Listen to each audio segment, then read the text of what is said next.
Bridget's getting her groceries for the week for free. And 2 choices on cereals. And in return, she volunteers here at the Community Ministry Food Bank in Denver, which serves 6,000 families a year. She never thought of herself as needing charity. But even working at a convenience store and a restaurant, she can't cover the basics for herself and her teenage daughter.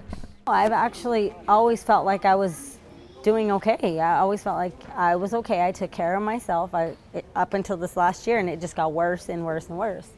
And now, like I said, I work 2 jobs, and I still can't make ends meet. You know, it's hard. 4 years of economic crisis have put Bridget and millions of other Americans onto dangerous footing.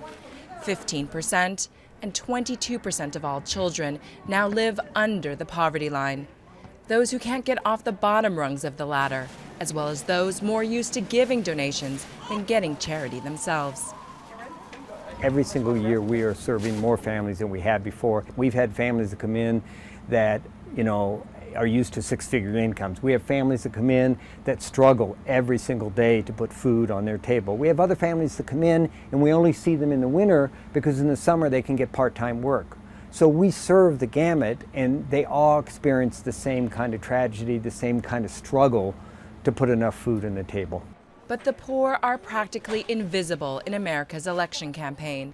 Republicans have promised to crack down on so-called entitlement mentality they blame on government aid, and to do away with the food stamp program, SNAP, that now helps feed a record 46.3 million people. Democrats, on the other hand, argue President Obama's policies have kept millions of others afloat in tough times. Candidates are largely keeping their message focused on the middle class, who are far more likely to come vote on November 6th. In this political campaign, nobody's talking about really poor people because it doesn't help you get votes, it doesn't garner any votes, it doesn't get you support from anybody.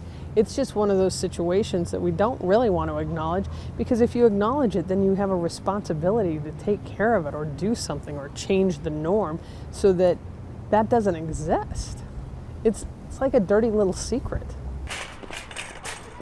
Whoever wins the White House will have to face up to that secret, a grinding poverty that some believe is what's holding economic recovery back.